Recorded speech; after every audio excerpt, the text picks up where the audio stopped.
Coucou les filles, aujourd'hui on va parler plaisir féminin. Les garçons, vous avez le droit de rester aussi. Je vous explique tout sur le mécanisme du plaisir féminin avec mon bassin anatomique Simone et mon petit clito, Glito le clito. Alors la mécanique du plaisir sexuel chez la femme, c'est à peu près la même chose que chez l'homme. Pour démarrer, déjà il faut en avoir envie. Pour en avoir envie, tout commence dans la tête. La première stimulation se fait dans le cerveau.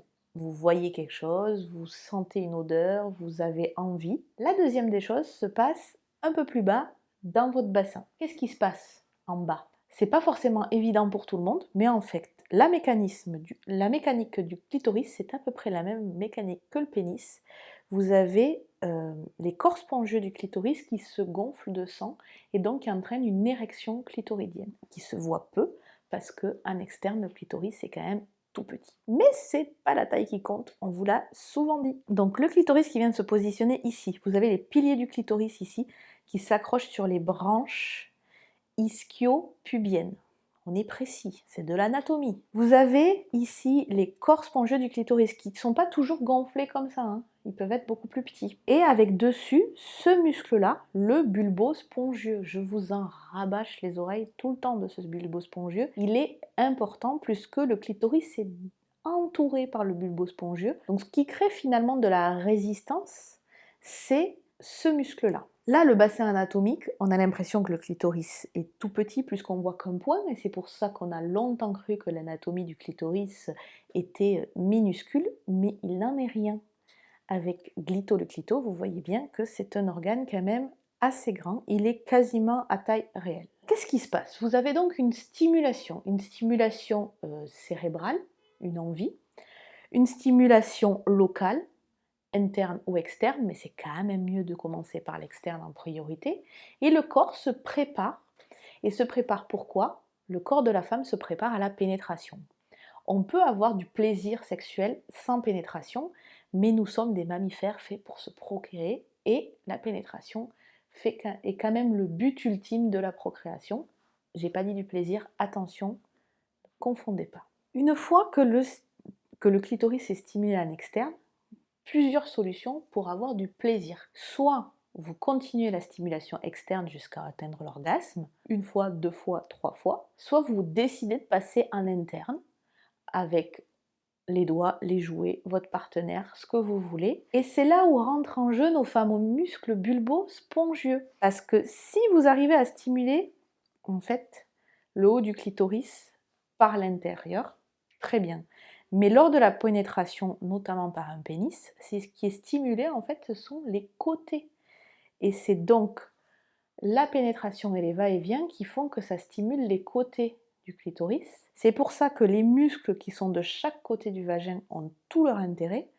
Si leur tonus est suffisant, ils enserrent les corps spongieux du clitoris et donc vous avez plus de sensations. Si les muscles sont un peu flagada, le clitoris a beau se gonfler, il y a moins de sensations parce qu'il y a moins de pression. Quand on parle de périnée et de plaisir sexuel, il y a quand même un muscle qu'il ne faut pas oublier, c'est le coccygien. Il est par là.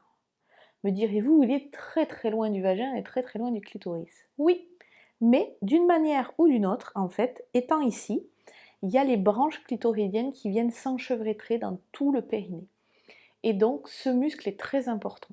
C'est le muscle de l'orgasme, c'est le muscle qui se contracte en fait quand vous avez un orgasme et qui vous permet d'avoir un plaisir maximum. S'il est un peu éteint, on va dire, que ça soit de par l'anatomie de votre bassin, d'où l'ostéopathie, même en externe, si ça bouge mieux, il sera plus réactif, d'où un périnée en bonne santé, normalement, tout devrait bien se passer. Pour voir si vous arrivez à le réveiller, je vais vous faire quelques exercices. Vous vous installez tranquillement, de préférence sur vos deux fesses, hop, et les pieds relâchés. Je vous propose de faire la petite tornade. Vous la connaissez cette petite tornade, je vous en parle tout le temps.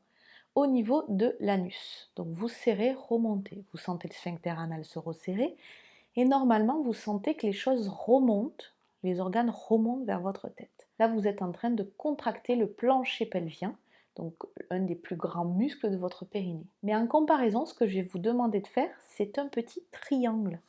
vous localisez vos ischions ici. Normalement, si vous êtes assis sur vos ischions. Et votre coccyx, donc on est comme ça, le triangle est comme ça. Et je vais vous demander, hop, de venir écraser le triangle.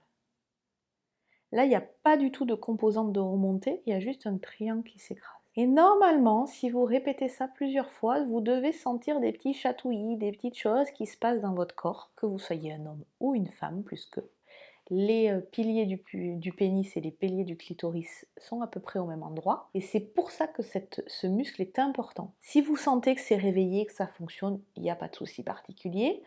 Si vous sentez que c'est un petit peu flagada, essayez de le recommencer plus souvent.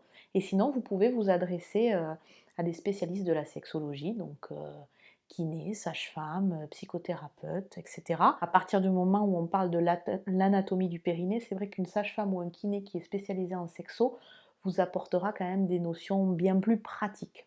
Allez, maintenant vous savez quand même la majorité de ce qu'il y a à savoir pour comprendre le plaisir féminin. Est-ce qu'on peut atteindre un orgasme? La question qu'il faut se poser, c'est quoi un orgasme? Un orgasme, c'est un plaisir intense, mais c'est en comparaison à ce qu'on connaît déjà. Donc atteindre un orgasme, ça veut dire se connaître soi-même, ça veut dire savoir ce qui nous fait plaisir. Et après, c'est stimuler le clitoris et lâcher prise. C'est-à-dire que si vous êtes dans une relation avec un partenaire, c'est bien que vous acceptiez qu'il vous fasse découvrir des choses, mais aussi que vous puissiez le guider. J'espère que cette vidéo vous a plu, que vous avez appris plein de choses. Dites-le moi en commentaire. N'hésitez pas à vous abonner à ma chaîne. N'hésitez pas à mettre un pouce bleu sur cette vidéo et à cliquer sur la petite cloche pour suivre mes prochaines vidéos.